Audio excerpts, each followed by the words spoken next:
আপনাদের ভিতরে কার কার মনে হয় শেখ হাসিনা বাংলাদেশের ইতিহাসে বর্বরোচিত ছাত্র গণহত্যাকাণ্ডের বিচার শেখ হাসিনা করবেন?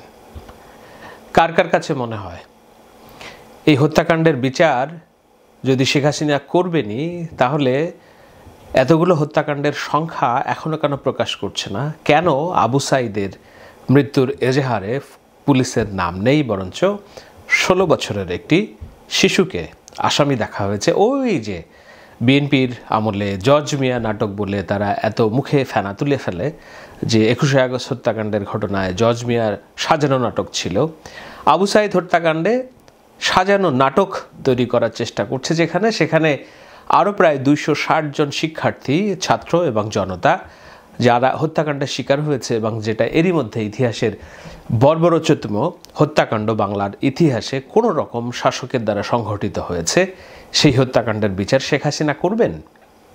শেখ হাসিনা এই হত্যাকাণ্ডের বিচার করবেন না, কেবলমাত্র আইওয়াশ এবং সময়ক্ষেপণের চেষ্টা করছেন। এই হত্যাকাণ্ডের বিচার যে শেখ হাসিনা করবে না, সেটি খোলাসা করেছেন অধ্যাপক সলিমুল্লাহ খান। হত্যাকাণ্ডের বিচার করবেন না কারণ তারা নিজেরাই হত্যাকারী।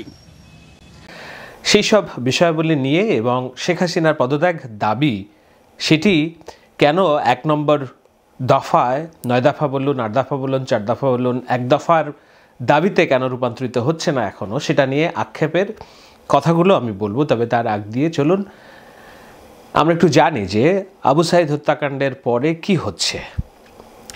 আবু সাঈদ সহ যেই শিক্ষার্থীরা নিহত হয়েছেন, আবু সাঈদের এই যে বুক প্রশস্ত করে গুলির উপরে দাঁড়িয়ে যাওয়া, তার ধারণা ছিল যে বাংলাদেশের পুলিশ তাকে গুলি করবে না, তার ধারণা ছিল যে পুলিশ তাকে গুলি করতে পারে না। কিন্তু সেই ধারণাকে ভুল প্রমাণিত করে একাধিক বুলেট তার বুক ঝাঁঝরা করেছে, মাটিতে লুটিয়ে পড়েছেন, যার প্রেক্ষিতে বাংলাদেশ বিক্ষোভে ফেটে পড়েছে এবং ইতিহাসের স্মরণকালের সর্ববৃহৎ গণঅভ্যুত্থান হয়েছে। সেই গণঅভ্যুত্থানের দ্বিতীয় পর্বে চলছে এখন। ছাত্ররা এরই মধ্যে, যারা এই আন্দোলনের সমন্বয়কারীর ভূমিকা পালন করছিল, তাদেরকে আটক করে রেখেছে। আমি সবশেষ মেসেজ পেয়েছি খুবই গুরুত্বপূর্ণ জায়গা থেকে যে তারা ডিবি হেফাজতে অনশন শুরু করেছেন, তারা খাচ্ছেন না কিছু। তাদের মুক্তির জন্য হাইকোর্টে যে রিট হয়েছিল, সেই রিটের শুনানি হওয়ার কথা ছিল গতকালকে। বিচারপতি অসুস্থ হয়ে প্রধান বিচারপতির কাছে বলেছেন যে আমি এই রিট শুনানি করতে পারছি না। কবে করতে হবে সেটিও এখনও জানা যাচ্ছে না। বোঝাই যাচ্ছে যে এই আদালত ব্যবস্থা চলে শেখ হাসিনার ক্যাঙ্গারু কোর্টের ব্যবস্থা চলে শেখ হাসিনার ইচ্ছা মাফিক, মর্জি মাফিক। শেখ হাসিনা চান না যে এই ছাত্ররা এখন মুক্তি পাক, সে কারণেই আদালত এই রিটের জবাব দেওয়ার জন্য বিচারককে অসুস্থ বানিয়ে এটার কালক্ষেপণ করছে। এগুলো আপনাদের সবাই জানার কথা, বোঝার কথা যে শেখ হাসিনা এই হত্যাকাণ্ডের বিচার তো করবেনই না, বরঞ্চ সময়ক্ষেপণের চেষ্টা করছেন এবং নতুন একটা ইস্যু দিয়ে জনমত ঘোরানোর চেষ্টা করবেন এবং ইতিহাসের এই বর্বরোচিত হত্যাকাণ্ড গিলে ফেলার সব রকম প্রচেষ্টা এরই মধ্যে সম্পন্ন হয়েছে। কিভাবে? আবু সাঈদ, যেই এই শহীদদের মধ্যমণি, সবার আগে যিনি শহীদ হয়েছেন, তার যে হত্যাকাণ্ডের আসামি হিসেবে গ্রেপ্তার করা হয়েছে 16 বছরের একজন শিক্ষার্থীকে। তার নাম হচ্ছে মাহিন সরকার। মাহিন সরকারের বোন একটি স্ট্যাটাস লিখেছে, আমি আপনাদের স্ক্রিনে দেখাচ্ছি, যার মূল কথা হলো যে ওই দিন স্কুল বন্ধ ঘোষণার পরে সব শিক্ষার্থীরা একযোগে যখন রাস্তায় নেমে যায়, মাহিনও তাদের সাথে রাস্তায় নেমে যায়। পরে পুলিশের টিয়ার শেল এবং পুলিশের আক্রমণে একটা পর্যায়ে সে ছত্রভঙ্গ হয়ে যায়। তার বন্ধুদের থেকে তার যোগাযোগ বিচ্ছিন্ন হয়ে যায়। পরে তাকে কোথাও খুঁজে পাওয়া যাচ্ছিল না। তার বন্ধুদের কাছ থেকে শুনে যে মাহিনের পায়ে একটা রাবার বুলেটের আঘাত এনেছে, সে অসুস্থ। অনেকগুলো হাসপাতাল এবং আশপাশে যেসব চিকিৎসালয় আছে সেখানে তারা খোঁজ করে খুঁজে পায় নাই। পরে পুলিশ তাদেরকে ফোন করে বলেছে যে মাহিন তাদের হেফাজতে আছে, এই মুহূর্তে কাউকে জানাজানি করার দরকার নেই, তাহলে তার সমস্যা হবে, কালকের মধ্যে তাকে ছেড়ে দেওয়া হবে। তারা সেই আশ্বাসে ছিল। পরের দিন তাকে দেখা গেল যে এই মাহিনের, আবু সাঈদের হত্যাকাণ্ডের আসামি হিসেবে তাকে সাধারণ মামলায় ঢুকিয়ে দেওয়া হয়েছে, কিন্তু তার বয়স 17 বছরের নিচে। তারা আদালতে দৌড়িয়েছেন কয়েকদিন, বলেছেন যে না, এটি সাধারণ মামলা না, এটি শিশুর মামলার যেই ধারা আছে সেখানে নিতে হবে। পরে শেখ হাসিনার জেলা আদালত শুনেছে সে কথা, কিন্তু তাকে আটকে রেখেছে এবং তার ব্যাপারে সিদ্ধান্ত হবে কবে? 4 অগাস্ট, অর্থাৎ আরও 3-4 দিন পরে।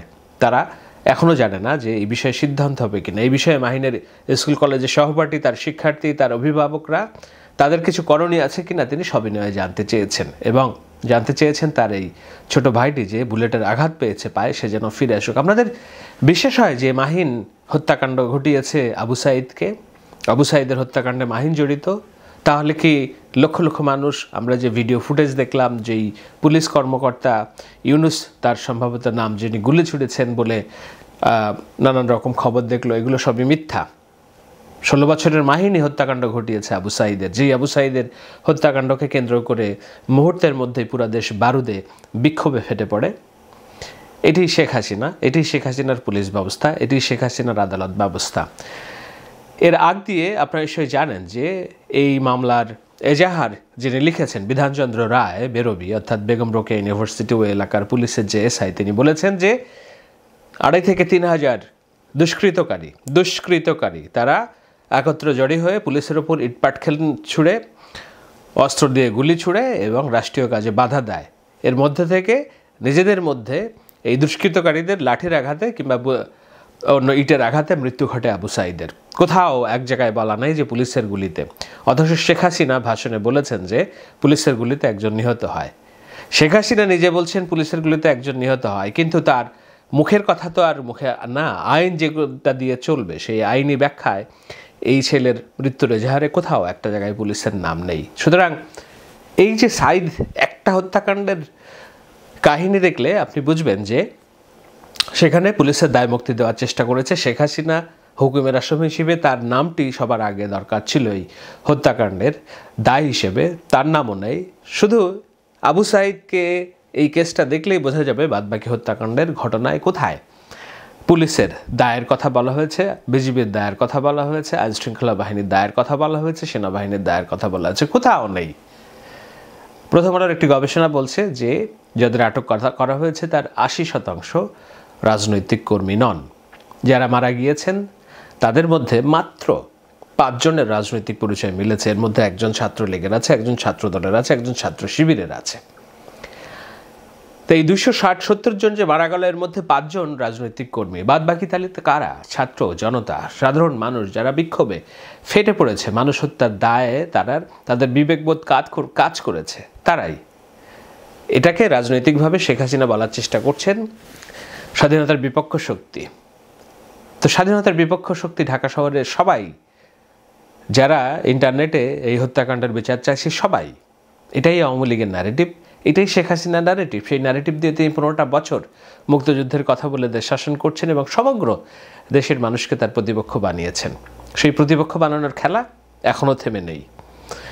এখনও প্রত্যেকটা কাজে কর্মে যেখানেই বলা হচ্ছে, তারা বলার চেষ্টা করছে যে তৃতীয় পক্ষ। এইখানে তৃতীয় পক্ষ একমাত্র জনগণ, একমাত্র ছাত্র সমাজ। ছাত্র সমাজ যদি তৃতীয় পক্ষ হয়, তাহলে সেই তৃতীয় পক্ষকে নির্মূল করবে যেভাবে জামায়াত, শিবির এবং হেফাজত নির্মূলের জন্য গত 15টা বছর যেই অস্ত্র ব্যবহার করেছে, কিংবা বিএনপিকে দমনপীড়ন করার জন্য শেখ হাসিনা সেই পথে আগাচ্ছে। সেই শেখ হাসিনা যে এই হত্যাকাণ্ডের বিচার করবে না, সেটি আর অন্যভাবে না বলার কোনো অবকাশ নেই। অধ্যাপক সলিমুল্লাহ খান তিনি ধানমন্ডির একটি বেসরকারি বিশ্ববিদ্যালয়ের শিক্ষার্থীদের যেই কর্মসূচি ছিল, সেই কর্মসূচিতে এসে বলেছেন যে এই হত্যাকাণ্ডের জন্য যদি কাউকে এককভাবে দোষারোপ করতে হয়, তাহলে সরকার শেখ হাসিনার নাম তিনি সরাসরি নিয়েছেন, সরকার এখন বলছে এই দল সেই দলকে নিষিদ্ধ করব। সেটা কিন্তু মূল সমস্যার কোনো হাতই লাগবে না, শুধু সমস্যাকে আরো বাড়াবে, আরো ক্যান্সারের সৃষ্টিপাত করবে। এই জন্য এখন যেটা দরকার, পুরনো কথা ধার করেই বলি, রাজনৈতিক সমাধান। রাজনৈতিক সমাধানের প্রথম পদক্ষেপ হচ্ছে বর্তমান সরকারকে নিঃশর্তভাবে ক্ষমা প্রার্থনা করে পদত্যাগ করতে হবে। এই পদত্যাগ ছাড়া অভ্যুত্থানের প্রথম ধাপে আমরা অনেকগুলো ব্যানার, ফেস্টুন, কার্টুন দেখেছি, দেয়াল লিখন দেখেছি যে শেখ হাসিনা স্বৈরাচার এই মুহূর্তে গদি ছাড়, শেখ হাসিনা স্বৈরাচার এই মুহূর্তে গদি ছাড়। কিন্তু শেখ হাসিনা যে স্বৈরাচার এটি এখন সবাই বলছে, কিন্তু তার গদি ছাড়ার বিষয়ে স্পষ্ট কোনো ঘোষণা কিংবা দাবি আমরা কোথাও থেকে পাচ্ছি না। যেটা বলা হচ্ছে যে উই ওয়ান্ট জাস্টিস। জাস্টিস আপনি কার কাছে চাইবেন? যে আপনার হত্যাকাণ্ড ঘটিয়েছে তার কাছে আপনি জাস্টিস চাইবেন?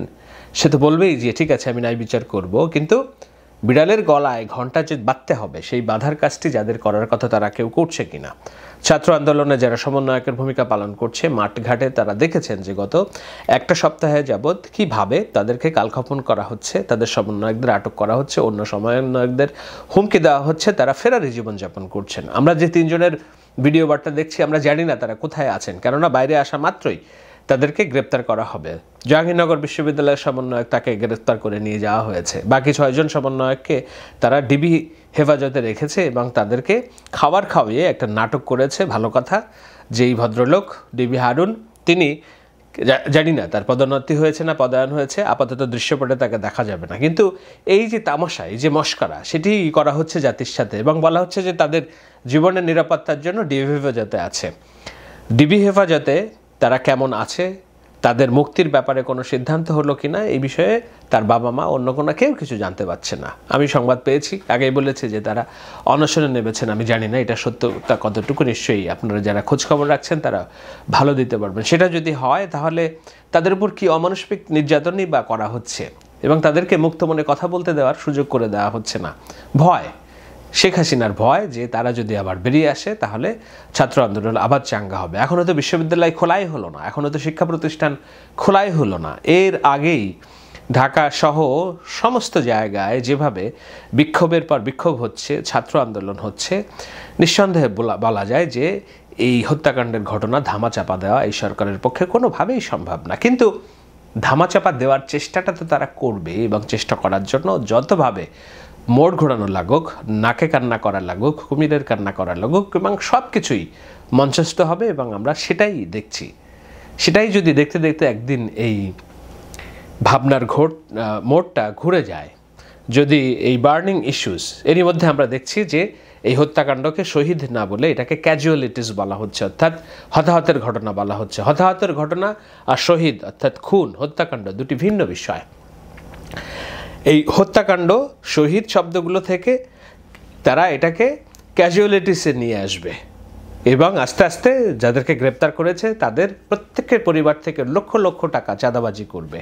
যেভাবে সরকার তারা চালাচ্ছিল সেভাবেই চেষ্টা করবে। আমরা বারবার বলছি এটা সম্ভব না, সম্ভব না আমরা জানি, কিন্তু সেটার জন্য বিড়ালের গলায় ঘণ্টা যে বাঁধতে হবে তার প্রধানতম যে দাবি, যেটা সলিমুল্লাহ খান বলেছেন যে সরকারকে পদত্যাগ করতে হবে, সরকার এই হত্যাকাণ্ডের বিচারের বৈধতা হারিয়েছে, ম্যান্ডেট হারিয়েছে, সেই দাবিটা এখনও শিক্ষকরা তুলছেন না, ছাত্ররা তাদের 9 দফার 1 নম্বর দফায় আনছেন না। কেন আনছেন না, কোন প্রত্যাশায় আনছেন না? তারা কি ভাবছেন যে এই দাবি যদি তারা 1 নম্বরে না নেন তারা মুক্তি পেয়ে যাবেন, তারা হত্যাকাণ্ডের বিচার পাবেন, তারা তাদের প্রতি বৈষম্য যেটা হয়েছে সেটি বন্ধ হয়ে যাবে?